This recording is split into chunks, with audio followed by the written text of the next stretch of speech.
Welcome to this video on the OSI model, which stands for Open Systems Interconnection.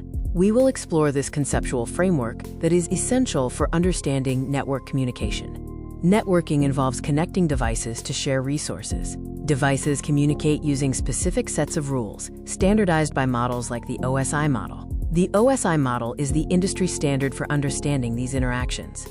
The OSI model is a 7-layer conceptual framework developed by the International Organization for Standardization, ISO. It standardizes network functions and explains the entire journey of data across a network. The OSI model serves several purposes and benefits. It provides a blueprint for network design and simplifies troubleshooting by isolating issues to specific layers. Most importantly, it ensures standardization, allowing products from different vendors to communicate. The OSI model consists of 7 layers, each with a primary responsibility. Starting from layer 7, the application layer provides network services to applications. Other layers handle tasks like data format, session control, transport, network routing, node-to-node framing, and physical transmission. Data flow mechanics involve 2 main processes: encapsulation on the sender side and decapsulation on the receiver side. During encapsulation, data moves from layer 7 down to layer 1. During decapsulation, it moves from layer 1 up to layer 7. Layer 1 is the physical layer, the foundation of the model. It manages the transmission and reception of raw bits, which are zeros and ones. This layer defines how data physically travels through the medium. Physical layer functions include bit transmission, handling electrical or optical signals. It also involves signal encoding, converting bits into pulses, data rate control, and hardware definitions such as cables and connectors. A good analogy for layer 1 is passing a ball to the very next person in a line. You are only focused on moving the physical object one step forward, like sending light pulses through a fiber optic cable. Layer 2 is the data link layer. Its role is to transfer data between 2 adjacent nodes or one hop. It converts the raw bits from the physical layer into organized structures called frames. Key data link functions include framing, which is organizing bit streams into frames. It also handles MAC addressing, the physical ID of network cards, and error detection, using CRC checks for corrupted frames. The frame structure consists of 3 main components. The header contains the destination and source MAC addresses. The data is the actual payload from the network layer. The trailer includes a cyclic redundancy check, or CRC, for error handling. An example of layer 2 in action is the communication between your laptop and your local router. Remember, this layer operates node to node within the same network segment. Layer 3 is the network layer.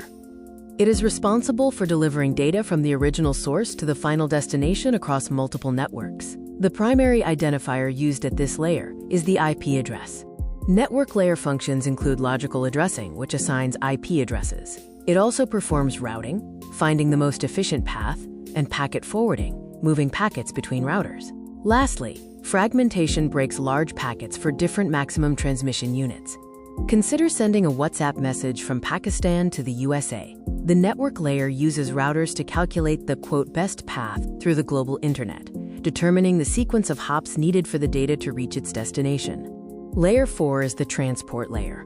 Its focus is process-to-process communication, ensuring data is reliably delivered to the correct application on the destination device. This layer handles the end-to-end communication. Transport functions include segmentation, dividing data into smaller segments, and error/flow control, ensuring data isn't lost or sent too fast. Finally, port addressing directs data to specific applications using port numbers, such as port 80 for HTTP. A major distinction in layer 4 is between TCP and UDP. TCP is highly reliable and ordered, while UDP is fast but connectionless. This contrast dictates which protocol is best suited for different types of applications. TCP is like a phone call. Connection is established, info is exchanged, and the connection ends, ensuring reliability. UDP is like sending a letter. You send it, hope it arrives, and no confirmation is required, making it fast. Layer 5 is the session layer. It is responsible for managing the conversation between applications, controlling the dialogues or sessions between 2 devices. Session functions include session start/end for opening and closing dialogues. Dialogue control manages communication modes like full duplex or half duplex. Synchronization adds checkpoints to data streams for resuming transmission after a failure.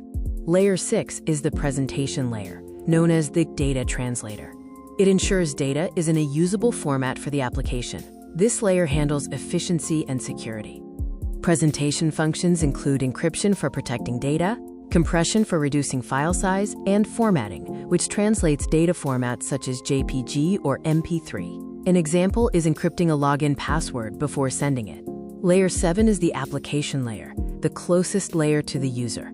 It provides network services directly to software applications, such as HTTP for web browsing, SMTP for emails, and FTP for file transfer. We have reached the end of this video. This slide contains the image sources used throughout this video. This is a continuation of the image sources.